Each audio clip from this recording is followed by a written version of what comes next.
oúnjẹ ayọ̀ jẹ lórí ìkànnì yìí o Ṣòkòtì TV YouTube channel Ẹ̀rìnmọ́ Sẹ́lẹ̀kẹ̀ ètò tó yà kílálà pẹ̀lú olólùfẹ́ yìí o Abdulrasaq Adéwálé Ṣòkòtì alágbẹ̀dẹ ọ̀run àdìrà ètò bí ẹni ṣàna ìyàwó ẹ máa wò kàn nìyí láti ìgbàdégbà o bó ṣe ń fọ̀rọ̀ wérọ̀ pẹ̀lú lọ́balọ́ba àtàwọn àgbààgbà nílẹ̀ Yorùbá tó tún fètò ẹ̀ wá ìrànlọ́wọ́ fọ́pọ̀lọpọ̀ tó níṣòro àti gbogbo ọ̀rọ̀ tó ń lọ tó ń jà ràn-ìràn láwùjọ wa gbogbo ẹlẹ́ ó máa wò lórí ìkànnì yìí o Ṣòkòtì TV YouTube channel ẹ máa wò ó. Ẹ kú dédé àsìkò èèyàn ọmọ Yorùbá mo fún gbogbo wa ní gbogbo orígun mẹ́rẹ̀ẹ̀rin àgbáyé Ọlọ́run kúkú ní dójú tì wá Ọlọ́run tó yọ òkú jáde nínú alààyè Ọlọ́run tí ń gbé alààyè jáde nínú òkú àlà ojú gbogbo àwọn ọmọ Yorùbá a máa padà ríran. Fídíò kékeré tí mo kọ́kọ́ fẹ́ play yìí gbogbo ibi tán bá ti dárúkọ Aṣíwájú Bọ́lá Ahmed Tinubu mo fẹ́ kí ẹ bá mi listen sí ní tán bá sọ nípa ẹ̀ ẹjọ́ torí tọ́lọ́run. Ẹ ṣeun.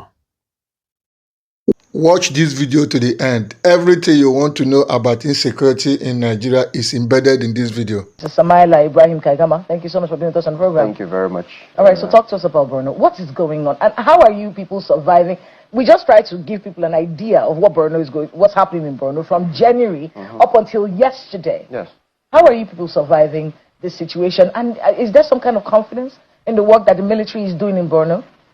Thank you very much for the question.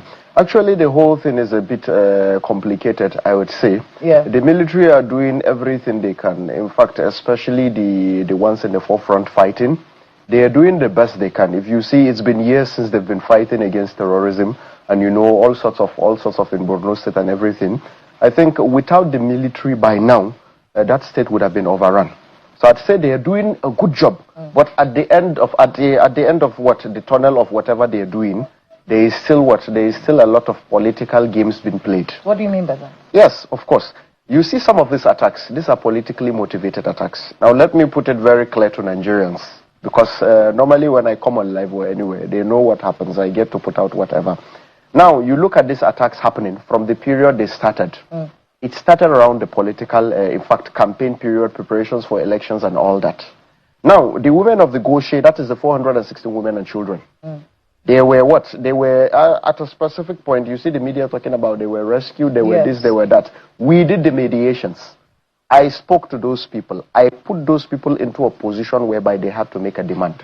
Because initially they had no plans of releasing those people. You spoke to the terrorists? Of course, I was the one who made all the process. The video you saw online, I was the one who directed them to get that video for us. Okay. You know, it took me around 2 to 3 weeks communicating with them until I got to the top, you know, end of wherever I was supposed to reach. We had those discussions. They agreed to make the video proof of life. One thing Nigerians don't know, they made a first video. The first video was not good enough. I had to still tell them to make another, which kind of brought some, you know, and all that, but it was settled. At the end of the day, they made the second video and the world got to see. So now, when the whole process came to a specific point, when the mediations came to a point whereby monies were to be paid, let me quote and make it clear, ransoms was paid.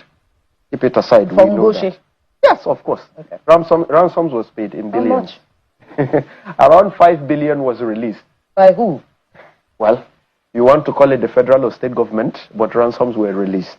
Now, those ransoms... Was it by the federal government or by the state government? You could put it as state government, federal government collaboration, because if there is a lot of outcry from the people, bring our people, President Bola Ahmed Tinubu, sorry to say, I'm not a political supporter or anything of anybody, President Bola Ahmed Tinubu is innocent. In anything you see in security, state government are the ones orchestrating and making money out of this whole insecurity stuff.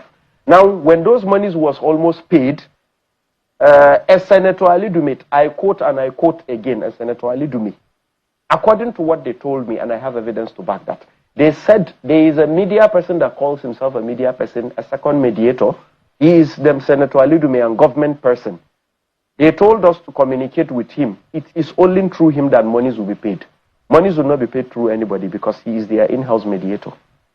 Do you get what I'm saying? If terrorists are able to tell you that there is an in-house mediator for government, that monies will be paid only through him, what happens next?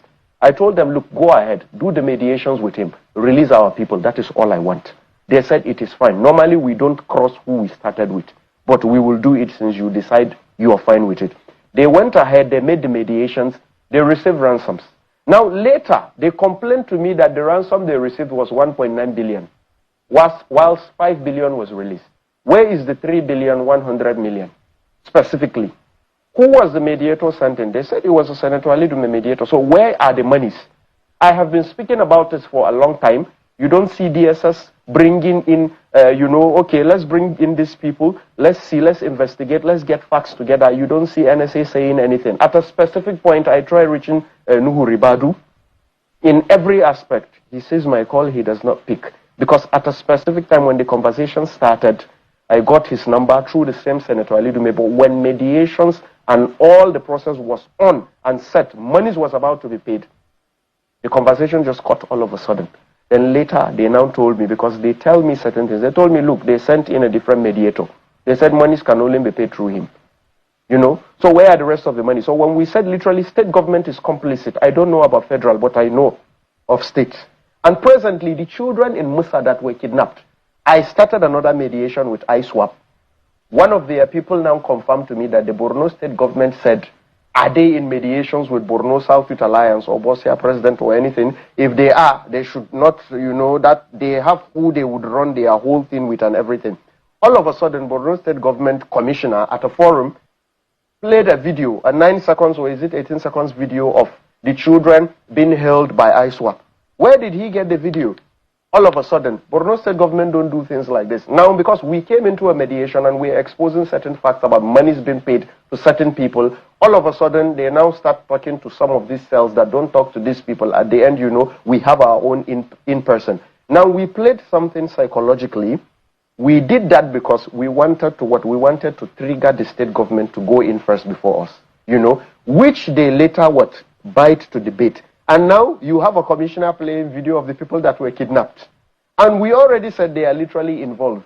They keep extorting the federal government, Now Tinubu is there sitting, they bring problems to him. Our state, they've kidnapped, they've done this. What do they want? How do I solve this problem? They said they want 5 billion, they want this. What has the military done? The military has tried, but they will kill and all that and everything. Then Tinubu goes like, okay, it's fine. What do we do? Let us solve this problem. Then he releases funds. State government gets her own. Some of the political powers in the state get her own. Then what? The terrorists get a cut of it. 5 billion. Imagine them getting 1.9 billion. This is something they told me, and we have everything evidently. There is nothing to hide here. And we are tired. That is why we are speaking out now. You said, I don't know. Yes. You said so many things. Yes. And I've just been listening to you. Beautiful. First of all, you've accused Ali Ndume of being the mediator with... He sent in, the state government sent in together with a mediator from Senator Ali Dume. They confirmed it to us. Then you're also accusing the president of being complicit in the sense that he releases money. Hold on. Yes, go ahead. You're accusing the president of being complicit in this because he's releasing money to give terrorists, despite the fact that we are constantly being told that we do not negotiate with terrorists, Yes. we're not paying money. Yes. You're saying the president used to release the money. You do not negotiate with terrorists. How do you think some of these processes are being done? We thought that the military was destroying the bases and rescuing... For the Goshe? Military, there is nothing. We all know. They know, we know, and we all know. We all know there was no rescue. There is evidences to all this. These accusations, can you defend yourself? When I can defend it to anywhere. Anywhere. I have been waiting for them to come up, especially Dume. I have been waiting for him to come up to say, it's a lie, it's not this. Then we have been dropping a lot of evidences. They have been paying a lot of media houses to block whatever we're doing for it not to go out. We've been dropping evidences. People said, in fact, he paid a specific group of old people to come out and say they are debunking, they are doing this. These are his in-house old people. We all know from Borno State. Who are you talking about, Ali Ndume? Yes, of course. He paid Goshe stakeholders something to come and say Borno South Youth Alliance, this and that and this, that they did not do this. They blocked some of the people they literally rescued. They told them, keep quiet. Do not say Borno South Youth Alliance helped or in fact mediated in any way. Do you know what we did next? I released a voice note conversation of myself with one of the terrorists. Yes, one of them, one of the commanders. How do you know these terrorists? It's a complicated process. I have been fighting for my grassroots for a long time. I believe in fighting for the common man. And I've been doing that. In fact, when I reached out to them to begin mediations, they knew me already. They were like, oh, yeah, we know of this your organization, Bossia, yes? You people have been fighting for your people and all that, So it became very easy. Now, another thing you should know is some of these villagers, they know these people, So if they trust you and they know this is somebody fighting for us, if there is a problem, they could get you whoever contact you want to get. Are these terrorists, are they part of the community or are they outsiders? Is this... They are part of the community. Some of them are outsiders. It's a mixed situation. A mixed situation. Yes, definitely. It's a mixed situation. So with that being said, you look at this. So when you say we are accusing, we are doing this and that, I did not accuse. The terrorists said it with their own lips, and I have everything to back it up. Samila, yes. When you go to meet these terrorists, have you ever told them not to be terrorizing? There are specific things that you get to hear from some of them. Have you ever told them, leave our people alone? I do that, of course. Now, let me ask you, did you see the Oyo people problem when it came? Do you know they executed somebody, they beheaded somebody? Yes, we watched. Do you know at a specific time they lined up around 15 to 25 women and children? They video called me, they were about to slaughter them off. Because the government was not cooperating fast. They needed, let the money come in fast. What are they? They told me, look, you know something, you are too lenient and your ways are too, and we understand. Allow us to kill 15 to 25 on video. Let us slaughter and keep the heads beside. When we do that, you will see our government, they will start calling you on phone. They will start calling you by themselves. I said, please. Do you support, do you agree with this? I don't agree with anything. I don't like bloodshed. If I wanted or I like bloodshed in any way and I wanted money out of bloodshed, when ransoms was paid, I was asked if I needed something. And I said, no, I don't need that. And if anybody wants to that's going to be my next question. Are you getting a percentage when these payments are made? When that happened, I was asked if you want something. So what do we do next? When the whole process was done, they later discovered, in fact, the other mediator cut them off very well and all. When ransoms was paid, we communicated and they told me, do you need anything? Okay, what should be done now? I told them, look, I don't need money. And I have evidence to back that up.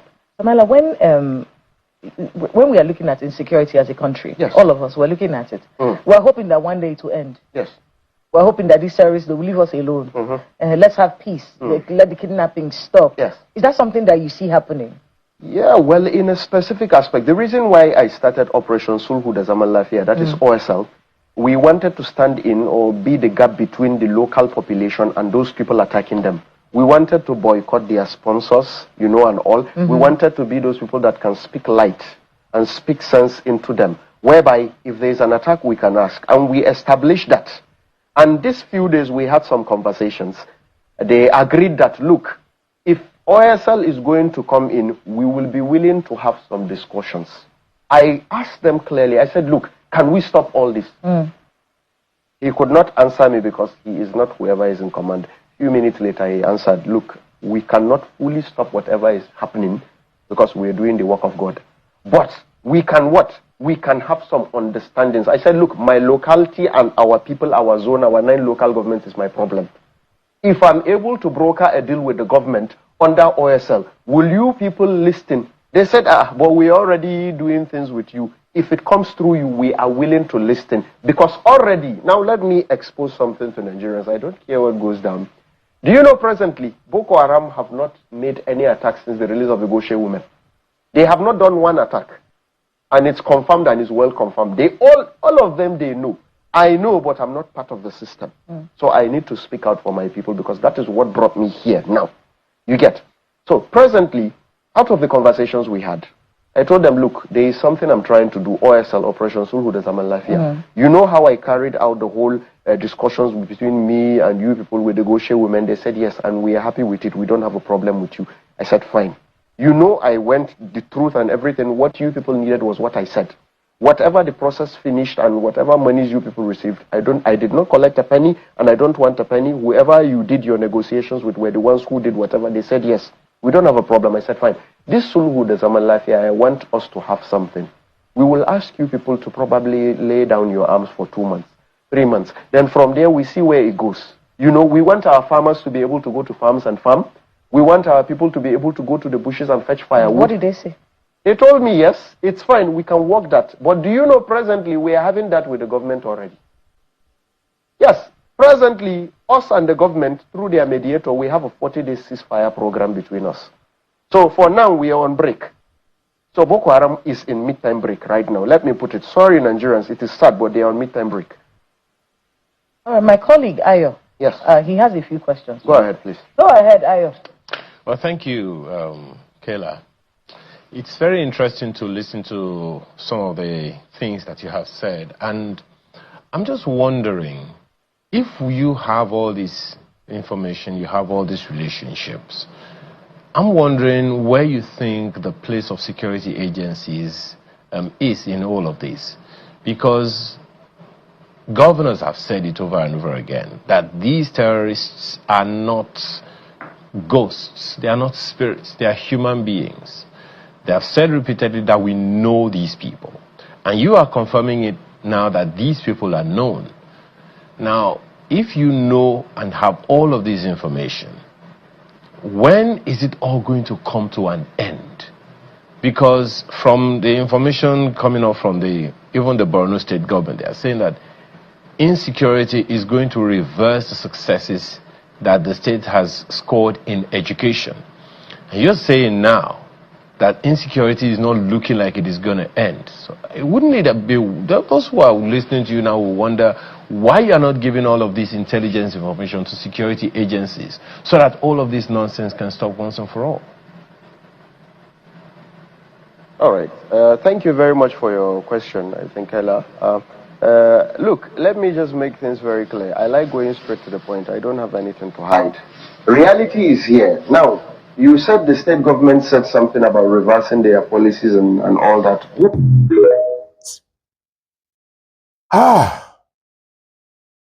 Ẹ̀yin ọmọ Yorùbá, ẹ̀yin ọmọ káàárọ̀ oòjíire. Ẹ jẹ́ n kọ́rọ̀ afárọ̀ kéékèèké kan yọ nínú nta àgbọ́tán yẹn. Ṣé rí àwọn ọmọ Yorùbá need láti ṣọ́ra gan-an. Wàláhì a need láti ṣọ́ra gan o. Ṣé rí ó yà mí lẹ́nu ńgbà míì. Most of the time tó bá jẹ́ pé ọ̀rọ̀ bá ṣẹlẹ̀, àwọn ọmọ Yorùbá gangan àwa la máa kí ọrùn ara wa bọ ọ̀rọ̀ yẹn, a máa yín ọrùn ara wa bọ even tí ò bá tiẹ̀ kàn wá, tí ò kàn wá lọ́wọ́ kàn wá lẹ́sẹ̀.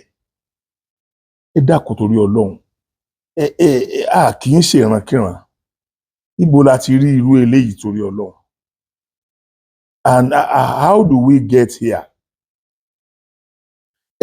Àwọn ọmọ Haúsá Fúlàní, àwọn náà ti ń gbọ́n sí i, wọ́n ti ń mọ èyí tó jẹ́ òótọ́ ọ̀rọ̀, bọ́ síbẹ̀síbẹ̀ ọmọ Yorùbá àti ìmọ̀ òótọ́ ọ̀rọ̀ kankan. Ẹ dákun ẹ gbọ́n tí ọmọ kékeré yìí sọ. Ẹ dákun torí Ọlọ́run, ẹ bá mi gbọ́n tí ọmọ kékeré yìí sọ. Hello Nigerians, I want to remind you today as a Nigerian, as an Arewa girl, okay? If you want Nigeria to get better, if you want change in Nigeria, change must start from the northern Nigeria.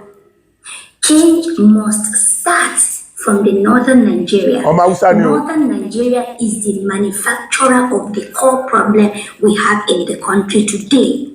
If you want to argue with me, please show me in the southern Nigeria where they have where they bring up irresponsible children like the Almajiri children. Show me governors' wives who are budgeting billions of funds in the southern Nigeria to host a mass wedding. Show me one place in the southern Nigeria where they are pardoning criminals, hardcore criminals like terrorists. Before you come and argue with me senselessly. Anyway, an average Arewa person no get sense, so I will not really argue with you people. Show me in the northern Nigeria, in the northern Nigeria currently, poverty rate here is 70% as of 2026. In the southern Nigeria, 30%. Okay? According according to UNICEF in 2020, there are 20 million, according to UNICEF in 2026, there are 20 million out-of-school children in the entire Nigeria. 80% of this 20 million is from the northern part of Nigeria. What is 80% of 20 million? 60 million. All the T groups we have in the country, they all started, we have more T group. Let's even say IPOP groups are T group, only one T group in southern Nigeria. We have how many T groups in the northern Nigeria? We have Lakurawa, we have ISWAP, we have Boko Haram, we have all these hardcore criminals. They are from the northern Nigeria. Islamic extremism now from northern Nigeria, you could see that one. In fact, this Islamic extremism is even why we have hardcore criminals in the first place in the country. Lastly, if you have made the video so far, I want to tell you all that malaria and cancer, both of them are sickness, but their magnitude, their effects are totally different. Okay, bye. Ẹgbọ́ ọmọ yẹn, ẹ wo èjì ọmọ tó ń sọ̀rọ̀ yẹn, ọmọ Haúsá ni o. Ẹ wo èjì ẹ̀ torí Ọlọ́run, ẹ wá gbọ́ àwọn nǹkan tó sọ. Nínú ọ̀rọ̀ yìí tẹ́ ẹ kọ́kọ́ gbọ́ lẹ́ẹ̀kan yẹn, wọ́n mọ̀ pé ìkíní kan wà ń bẹ táwọn kan wọ́n máa gbé mú sí. Ẹ ṣe bẹ́ẹ̀ rí ẹni tó wá ń kọ àwọn tó wá ń kọ interview yẹn tí wọ́n ń béèrè pé ó involve Aṣíwájú pé Aṣíwájú ń san owó fún wọn.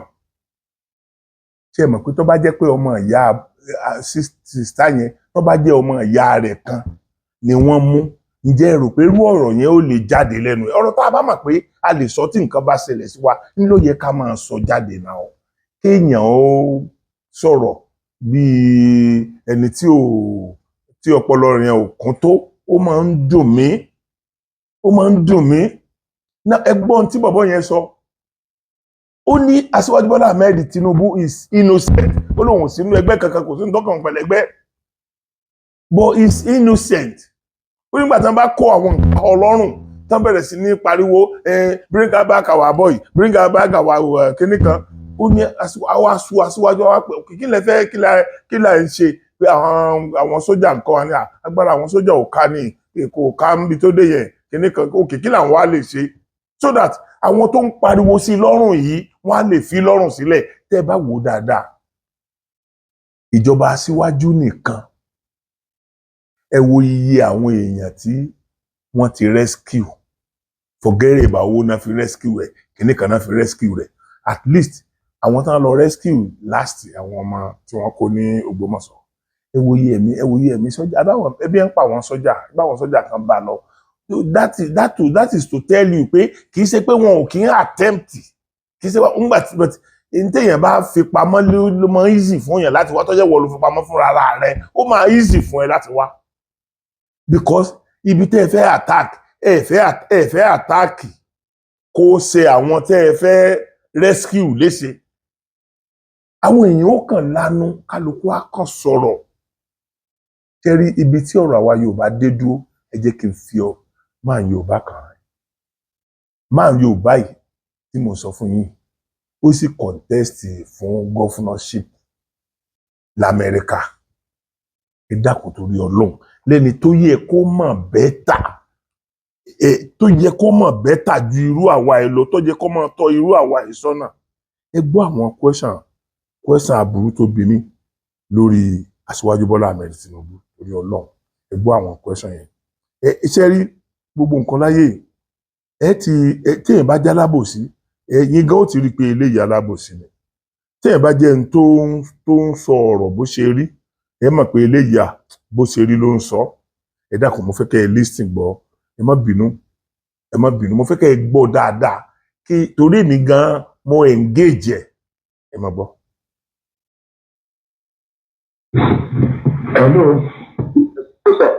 Hello, doctor. Hello, sir. Doctor tó ní wọ́n. Yes, sir. Okay, sir. Yìí náà ń kọ́ sà. Question méjì sà.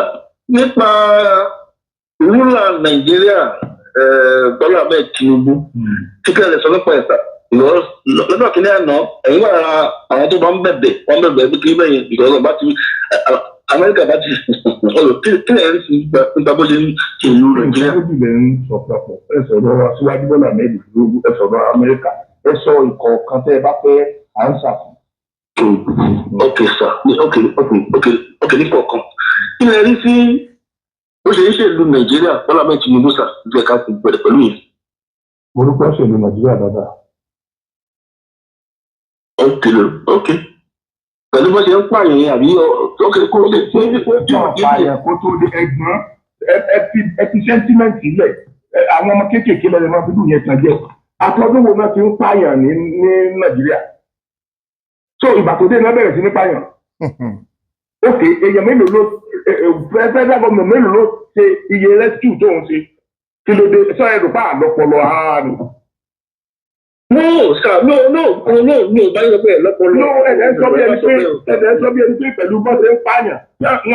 Orí Bọ́lá Ahmed Tinubu wọn ti bẹ̀rẹ̀ sí ní pààyàn. Ok, mo ń gbọ́ ní sàtọ́ pé èdè àti nǹkan fún mi tó rọrọ ní ìgbà tó ń sàtọ́. Èèyàn máa ń sọ reasonably. Èèyàn sọ lọ́wọ́lì. Ẹ̀yin ẹ̀gbọ́n ló wá sẹ́yìn ok síbẹ̀ bí mílíọ̀nù ọ̀rọ̀ mi mo lè gbá nílò kò yẹ kí yẹn dìjà náà ẹni bí báwo ni mo ṣe lè tó ṣèlú mo ló ń ṣe dáadáa then what you have to say ni pé pẹ̀lú bá ṣe ń pààyàn yìí ṣé kì í sọ ọmọ Yorùbá ni ọmọ Fúlàní yẹn ni ṣé bọ́ ọmọ Yorùbá ni yín. wàlẹ́ Fúlàní Fúlàní ló máa jẹ́ àbọ̀bí obedient. àsìkò tí ẹ̀yin náà bẹ̀rẹ̀ sí ní pààyàn then gọ́ọ̀mẹ̀ntì mélòó federal gọ́ọ̀mẹ̀ntì mélòó ló ti rescue àwọn tí àwọn Fúlàní kó bí tàṣíwájú ẹ dárúkọ ẹyọ kan. Ok, mo ń gbọ́ ìsà ok kò sẹ́ni kankan because òun náà ni ok òun ṣe dáadáa yes you are correct. mo ń gbọ́ so mo ti dáhùn nǹkan tẹ́ fẹ́ kí n bẹ dáhùn ẹni báwo ló ṣe ń ṣèlú mo ló ń ṣe dáadáa so èyí tẹ́ ẹ sọ ni mo sọ̀rọ̀ lórí ẹ so if there is another question ẹ fẹ́ béèrè ẹ béèrè. ẹ sọ pé ok ní bó ṣe ọ máa ń sọ pé òun bá kiri yẹn bẹ òun hereditary kiri yẹn wọ́n kiri yẹn but kiri yẹn wọ́n bẹ́ẹ̀ tẹ́lẹ̀ nobody force him ẹ bá gbọ́ mi sọ nobody force him he voluntarily on the line he only says that he can do it so why now saying that kiri yẹn agbọ̀nàgbọ̀ yẹn tó ibo ló ti complain fún yín bẹ́ẹ̀ yẹn ẹ tó jẹ́ pé wọ́n á tún sọ nǹkan fún yín bẹ́ẹ̀ yẹn fẹ́ẹ́ rí àwọn ọmọ Nàìjíríà pàápàá jùlọ àwọn ọmọ Yorùbá a nídìí láti tàn bí ara wa wò ká mọ̀ pé rí Yorùbá lẹ́ni tó bá ń sọ̀rọ̀ now ẹ̀yin jẹ́ kí á mọ̀ ọ́n sí òun pé ó sọ pé òun lè ṣe nínú gbogbo ẹni tó ti ń ṣe ìjọba ní orílẹ̀-èdè ibo àtàwọn ológun ta ló jáde fún yín pé òun ò lè ṣe ẹsọ ẹni tó ti rí ṣe ju tiẹ̀ yìí lọ ẹsọ gbogbo nǹkan tí kò sí ní south pátápátá tó ti dé pẹ̀lú ní ẹsọ ẹni tó ṣe rú ẹ̀ sí kejì náà pé nígbà alágbádá wà ń bẹ̀rù ó ṣe dáadáa jù báyìí lọ so kí ló burú nínú pé èèyàn fẹ́ tẹ̀ láti nǹkan nínú gbogbo tí wọ́n bá dẹ̀ sọ pé president tí ó complain òun nìkan ni mo lè tọ́ka sí because he never complain he always say màá compliment nǹkan tí president mi tó ṣe sílẹ̀ kò tí yẹn bá condemn ẹ̀ pé nǹkan báyìí ló ṣe because tọ́ba jẹ́ pé tó wá dúró sí tó ń condemn pé èmi àwọn tó báyìí ló ti rí o èmi kan tọ́ba jẹ́ pé irú yẹn lè sọ ọ́ sí á lè sọ dáadáa but kò èyí sì tọ́mọ̀ tó sọ wípé challenge ní kíní yìí o a máa overcome ẹ̀ káàdì sí overcome ẹ̀ díẹ̀díẹ̀ àti overcome ẹ̀ díẹ̀díẹ̀ náà ìgbà tá a síwájú tó rí ipò a máa tó ṣẹlẹ̀ náà ẹ̀ẹ́dẹ̀mọye táwọn gọ́fúnà ń gbà so gbogbo yín ojú kan náà lẹ́ máa ń wò ẹ̀ ní wo kí ni àwọn gọ́fúnà yẹn o kí làwọn gọ́fúnà yẹn ń ṣe èló ni wọ́n ń gbà kó tó di pàṣíwájú Bọ́lá Ahmed Tinubu dé òkè owó sọ́bsìdì tí wọ́n yọ yìí tí gbogbo tó wà lórí gbogbo wa yìí o èló ni wọ́n ń fún gọ́fúnà nígbà tí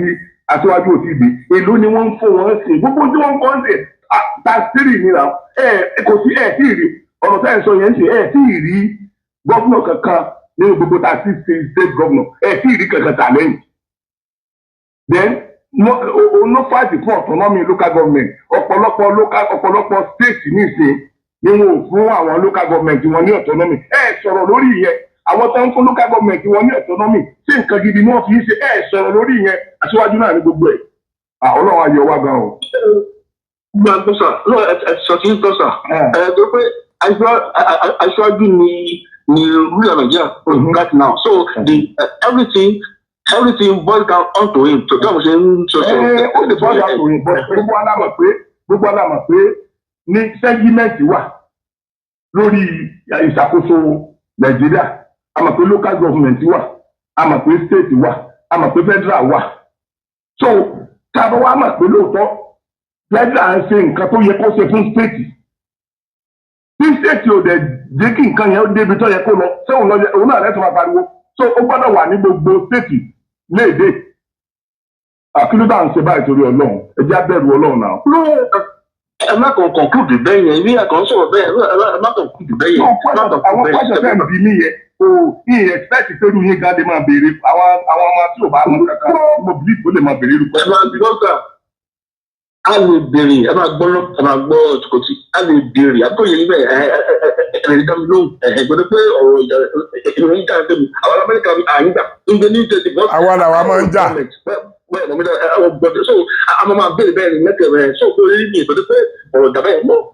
mo fẹ́ béèrè question kan lọ́wọ́ gbogbo táwa Amẹ́ríkà ò gbóòtú ẹ̀ láyé láti bàtà ti Amẹ́ríkà ti ní Amẹ́ríkà láti bàtà ti kọ̀nà láti bàtà ti àwọn kìnìún ti kọ̀nà láti wọn ò gbóòtú ẹ̀ bá gbóòtú táwa ń gbóòtú èrí. náà wọ́n gbóòtú ẹ̀ sà ṣé wọ́n gidi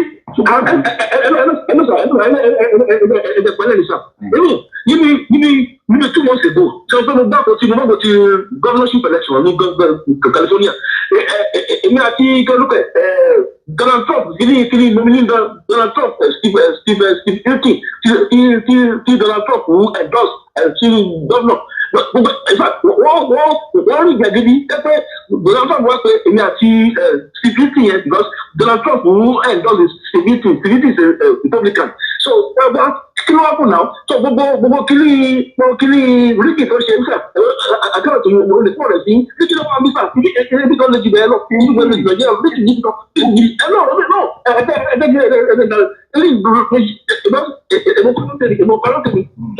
tó ṣe láti ní so ríkì sà ní June 2nd 2 months ago yàrá mo ti gbẹgbẹ lóye so ẹni tí Donald Trump wọ́n endorse yẹn olùgbé second ọ̀dẹ̀ ọ̀gbẹ́ first so inú Donald Trump gbọ̀ngàn ló máa kọ́ọ̀lù mi àti ẹni yẹn ibẹ̀ gbogbo nǹkan rí àfẹ rígì pé ibẹ̀ kà fọwọ́dẹ̀ sóhun àdẹ̀fọwọ́dẹ̀ sóhun sí abẹ́rẹ́ yẹn rígì pọ̀ gidi ṣàpíkì pọ̀ gidi gan. D'Amẹ́ríkà ni ẹ o. so ìyẹn ṣe é ṣàkóso ìṣà rígì pọ̀ gidi káàrọ̀ tó ìṣà gidi. so èmi wọ́n lè fẹ́ sàkóso yìí tó wà ẹ̀ máa rẹ̀ sà.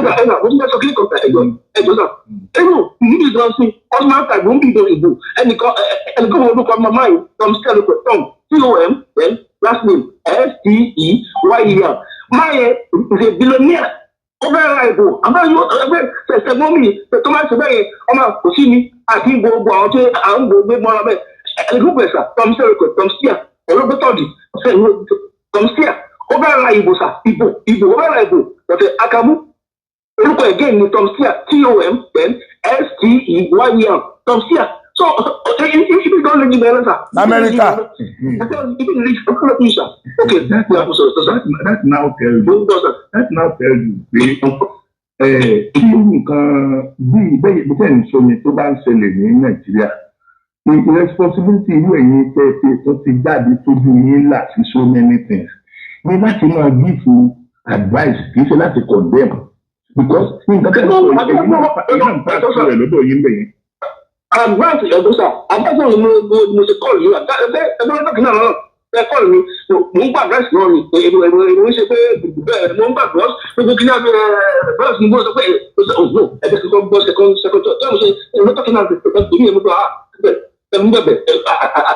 advice ni jẹ́sẹ̀ mẹ́fẹ́ gbọ́ advice ni àwọn ti gbé gbèsè ẹ̀mí pẹ̀tẹ́ rẹ̀ ní ọmọ tó gbó ẹ̀jẹ̀ kò sí kàgbá lọ́wọ́ àwọn tó lóye alẹ́ nígbà yẹn sàpẹ́rẹ́ lẹ́nu pẹ̀lú kò sẹ́kù pé wàá ọ̀ ọmọ bá orí máa ń bọ́lá gbẹ̀ndì wọ́n bá ṣe rẹ̀ tó ẹni pé ẹ̀yìn ọ̀gbá tó máa ẹ̀ka mi ò mọ̀ rí ìmọ̀ rẹ̀ náà sà ẹ̀yin gan náà mo sì rí one on one ẹ̀ náà wọ́n bá ẹ̀ pé ẹ̀ ń kó ní Amẹ́ríkà lọ sí Nàìjíríà ẹ̀wà níbi airport ẹ̀wà kọ̀ mọ́tà ẹ̀ sọ̀sọ̀sọ̀ ẹ̀ pẹ̀lú rí nìyẹn ó ṣe dédé pé òun ọ̀fẹ́ ọ̀tẹ̀ ẹgbẹ́ wọn seek advice mo ṣe fún mi ọ̀nà pé kí wọ́n wá fún kí wọ́n bẹ́ẹ̀ mo ṣe rí nìyẹn so èèwọ̀ bí nǹkan pé kọ́sà fún ọmọ ṣe kẹ́lẹ́ nìyẹn ibi nǹkan lè ju orúkọ Nàìjíríà lọ ibi lè gidi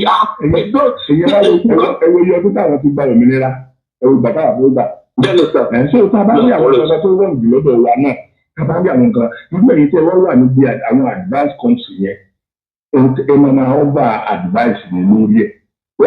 irú eléyìí ẹwọ èmi ò kí ń sá fún àwọn criticism tó fine tí very reasonable criticism. eléyìí wọn bá ti ṣe báyìí ló yẹ kí wọ́n ṣe. so bẹ́ẹ̀ ni ẹ ò bá ti ẹ̀gbá nígbà yẹn ó fún ara rẹ̀ á máa ronú nínú rẹ̀ pé ó lè ṣe é ṣe kọjá pé bẹ́ẹ̀ yẹn ti sọ̀rọ̀ yẹn lọ́ba jẹ́ pé bẹ́ẹ̀ lòún ṣe ni kíní yìí bá wọ́ọ̀kù. so problem tí mo fẹ́ kí gbogbo ẹ̀yin tẹ̀ wá ní àṣọra àwọn tí mo fẹ́ kẹ́ ẹ bá mi bring to book ni àwọn gọ́fúnà wa over times tí ìyí tán gbà tẹ́lẹ̀ kí wọ́n fi ń ṣe é sìn there is nothing to show for it. nínú Ọ̀yọ́ state láwàáwá gáràjì nìkan la lè sọ pé gómìnà wa kọ́ gáràjì ṣé gbogbo wa la ń jẹun nínú gáràjì ni owó tó ná lórí gáràjì lásán wà láì ó tó kọ́ skul mẹ́wàá ó tó kọ́ àwọn health center kìnìyẹn health center ó tó at least ó lè fi kọ́ bí mẹ́wàá mẹ́ẹ̀ẹ́dógún owó yé èèyàn tí ó máa gbádùn irú nǹkan bẹ́ẹ̀ yẹn. wọ́n wá ń kọ́ gáràjì láti ṣe pé bóyá àwọn mọ́tò tó wà ń gbòòrò rí bí dúró sí kì í ṣe pé wọn ò ní kí ní kálukú wọn ò níbi tá ń dúró sí ẹ wá lọ owó sí billions of naira. ok for example àwọn iná jó bọ́ǹbù jó ní ibì kan ní Ìbàdàn bí gbogbo iná ẹ̀dẹ́gbọ́n báyìí now ó bẹ̀ wá lọ bá president òwe dàpọ̀ torí ìtọ́lọ́hún help lórí àwọn èèyàn kémi pẹ̀lú ìlọ darapọ̀ láti help gọ́ọ̀mẹ̀ntì ẹ̀ ní òkè wọ́n dẹ̀ fún ní 30 billion lẹ́yìn 30 billion yẹn lẹ́yìn òun commissioner for finance yẹ ní èrò pé ní ọjà kẹsẹ̀ tó wà tó tún gbọ́ now ṣe bí ìfọdẹ̀ fún ẹ̀yẹ ó yẹ kó o fi ti ẹkún gẹ́gẹ́ bí state kìíní wọn tí wọn náà fi ti ẹkún yẹn kádẹ̀ lọ fún fún owó àyàn committee owó akó 4.5 billion naira kan lọ pín fún àwọn tí àdánwò ayé bá 4.5 billion naira àwọn committee yẹn náà yọ 0.5 billion orí ẹ̀ kan lọ pín 4 billion fún. ìgbà tí Fáyọ̀sé kọ́kọ́ sọ̀rọ̀ yẹn ó ní bá Fáyọ̀sé lọ mú proof wá pé ọmọ ń sọ̀rọ̀ bí ẹ tó rí ẹ ti dàrú pé kọ́ lọ mú proof nǹkan tó ń sọ wá Fáyọ̀sé gbé proof jáde bó bẹ̀rẹ̀ pé lákọ̀ọ́kọ́ 50 billion ní Fáyọ̀sé pé but he is able to bring out receipt nígbà fi gba 30 billion tó ṣe ní ayé náà láwa wá yẹn ní ìgbẹ́ lẹ́yìn èmi àtàwọn bíi méjì kan bí mẹ́ta táà ń sọ̀rọ̀ lórí ẹ̀ tó bá dé pé bẹ́ẹ̀ ni gbogbo àwọn aráàlú àti gbogbo ẹ̀yin tẹ̀ wá ní diaspora náà ń pè wá ṣàkíyèsí pé irú nǹkan báyìí ò dáa báyìí ni nǹkan báyìí ti máa wáyé àwọn ò ní àwọn náà á ti máa change díẹ̀díẹ̀ pé a ti bìlí tó gbogbo tó bá ti ṣẹlẹ̀ Nàìjíríà Aṣíwájú Bọ́lá Ahmed Tinubu ló wà lórí ìjọba ó nìkan náà ló jẹ gbogbo ẹ̀bí ẹ̀ mo ní kíní kan tí mo ti tọ́jọ́ pé ọ̀dà ọ̀la tàbọ̀kànlá òun ni mo máa upload sẹ́yìn náà máa mọ̀ pé yes definitely kò ní sí fún èèyàn tó bá fẹ́ ṣe dáadáa kò ní sí fún rárá because ibi gbogbo ẹni tó wà lára yín ló fẹ́ kí dáadáa nínú àìdá yẹn ní ọ̀pọ̀lọpọ̀ tó wà lára yín ti ń jẹ ẹ̀yìn ìjẹmọ̀ tó ó dẹ̀ fi mọ̀ pé tó bá padà dá ọ̀nà ibi táwọn ti ń jẹ á dí ìṣẹ́bẹ̀ ẹni bọ̀bọ̀ tó jáde tó ń sọ̀rọ̀ nípa àwọn Boko Haram yẹn tó ń sọ̀rọ̀ ọ̀sọ̀rọ̀ àlì ìdímọ̀ náà ṣebí yẹn sì wà ní house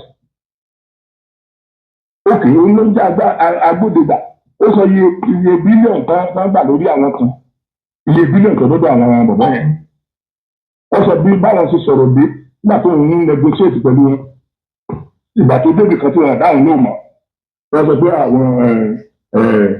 àwọn ìjọba gbogbo ti ń bá wọn sọ̀rọ̀ orí àbí ìdúgbà ti máa ń bá wọn sọ̀rọ̀ ó sọ gbogbo tí ó yẹ kó sọ so I expect pé àwọn ní àwọn tó wà ní house of senate yẹn wọn ò ní immunity náà ó yẹ kí gọ́ọ̀mẹ̀ntì lè ní kó wá sọ gbogbo tó sọ yẹn náà president senate nìkan ló ní immunity àwọn ìgbò ò ní immunity náà so tó bá lọ gbé yẹn sìn ẹgbọn táwọn ọmọ náà máa pariwo àwọn nìkan ló mú àwọn ẹ̀yin nìkan náà dẹ̀ ń ṣẹ̀ Yorùbá ó ní ibi tí Yorùbá láyé àti kówó jẹ mọ́ ó ní ibi tí lórí íńtánẹ́ẹ̀tì sometimes ago ó yẹ kí náà rí kíní yẹn bọ̀bọ̀ kan wá ń tábìlì rẹ̀ ó dàbí ẹni pé channel náà ti ń tábìlì rẹ̀ tó inú ọ̀rọ̀ tó ń sọ ní òun àti lágbájá dìjọ lọ bá president the president late president tó lọ yìí pé òun àti lágbájá dìjọ lọ bá president àwọn wá sọ fún president pé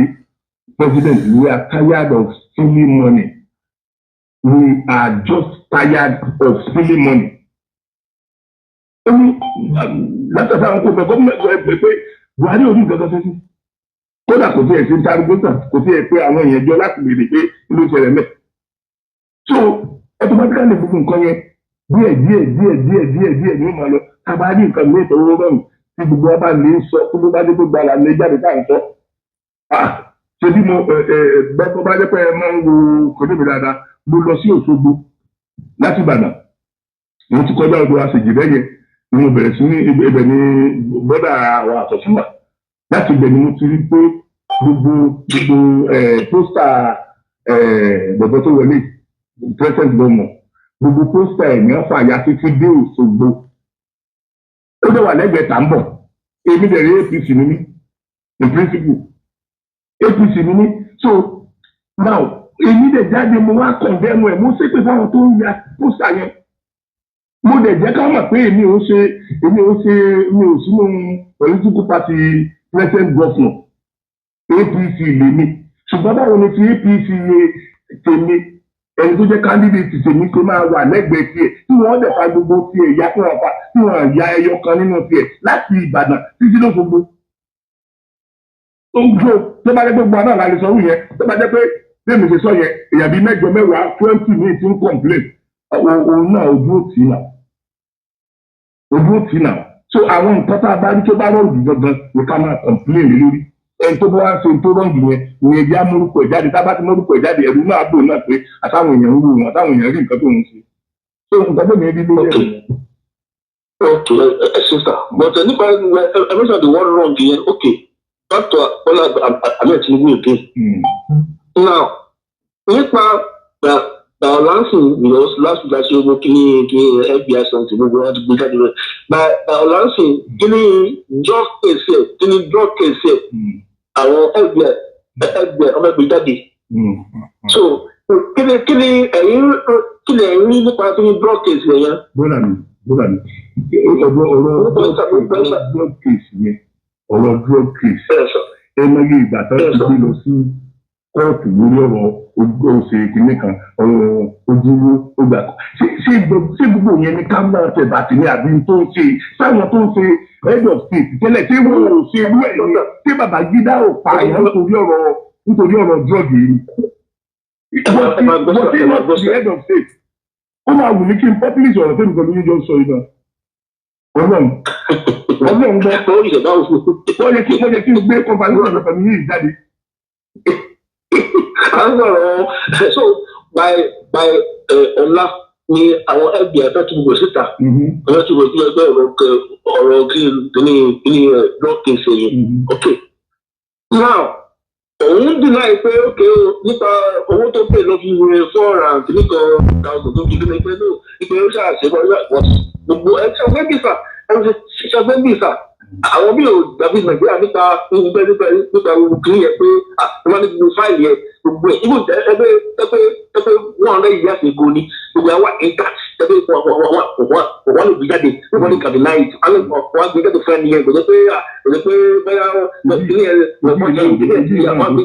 ibi náà bó ṣe rí nìyẹn tí wọ́n bá ń ṣe kéèsì kan wọ́n á máa rí fáàtì èyí ẹ̀ tó ti wáyé 30-40 years ago tó bí bó ṣe rí lẹ́bùn ìwé àdìyẹ but wọ́n fẹ́ kàn fẹ́ kẹ́ ẹ sọ nítorí ẹ fi rìlẹ́tì kéèsì yẹn pẹ̀lú tá a fi bẹ̀rẹ̀ pé kí ló ṣe n tó ń ṣe yẹn iṣẹ́ ilẹ̀ yẹn ń bọ̀ tí n tó ń ṣe yẹn lè ń complain lé lórí ní Nàìjíríà ni àbí n tó ti ṣe kọjá yẹn lè ń complain lórí àyù máa ń ṣe n tó ti ṣe kọjá yẹn agbọ́dọ̀ fi ba dáadáa tó ń ṣe é sì jẹ́ tó bọ́ mọ Yorùbá nìyí abájọ sẹ́yìn náà fi sọ pé abájọ sẹ́yìn fi sọ òjòló sẹ́yìn náà àṣẹ lójòrò lẹ́yìn náà ẹ dárúkọ ẹnìkan nínú àwọn sájọ dùkú yẹn ẹ dákọ ẹnìkan nínú àwọn sájọ dùkú yẹn tẹ́ ẹ tí ìfó lè ṣe ìjọba yìí dáadáa tẹ́ ẹ bá ti wá rí dárúkọ àkọọtù náà tẹ́ ẹ mọ nǹkan kan lẹ́yìn tálẹ rò kó lè ṣe ìjọba yìí dáadáa nínú àwọn èkó.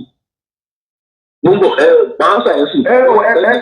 ẹ̀yin tèmi ní èrè ìpèsè àwọn àṣà yìí lè kọ́kọ́ àgbà yìí ká lọ sọ̀rọ̀ lọ tálẹ rò kó lè ṣe dáadáa nínú àwọn bọ́ọ̀kú àwọn alábòsí ìdáhùn rú pẹ́sẹ̀ yẹn.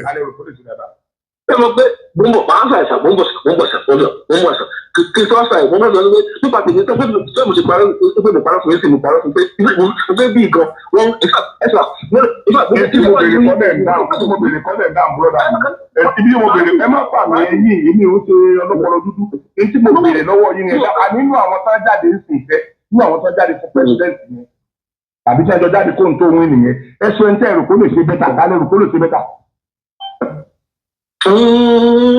mi ò mọ̀ láàrin wọn fún ọ̀la tó o lọ sí bẹ́ẹ̀ sàmì ò mọ̀ láàrin wọn ẹgbẹ́ tó bá sọ tẹ́ ẹ̀ bọ́ wà mọ̀ láàrin wọn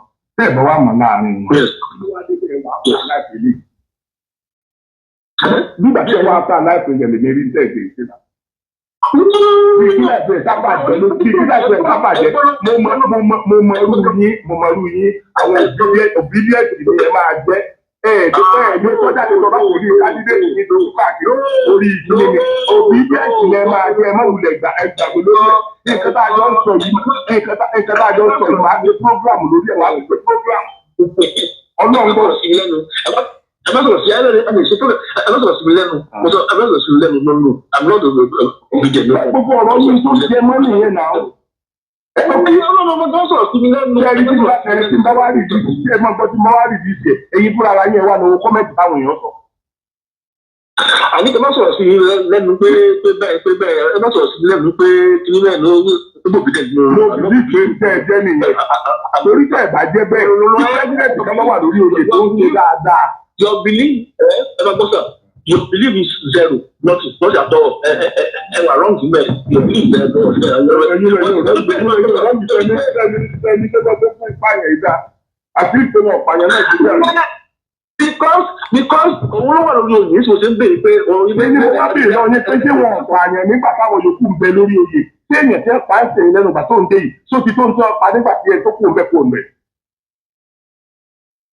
ẹ wo ẹ jẹ mi ìfẹ́ kékeré ní ìdíjú máa fi ṣe program ẹ mọ̀ wọ̀lú ọlọ́run àtúnjẹ ká ní àdúgbò nígbà míì.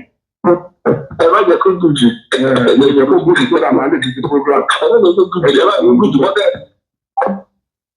ẹ̀yin èèyàn mo rò pé ẹ rí nǹkan ẹ wo bí tá a ti bẹ̀rẹ̀ ẹ wo bí question ọmọ yóò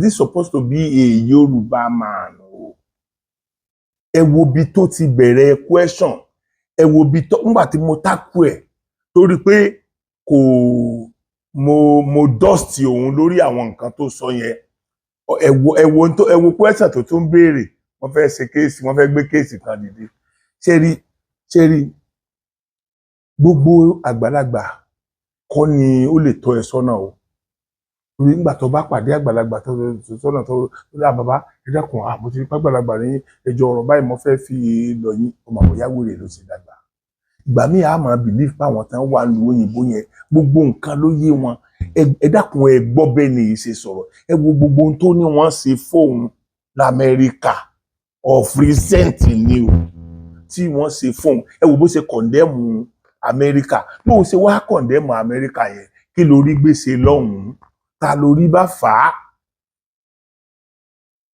kí ló tó lọ grant interview ní CNN kó o fi complain against the president yín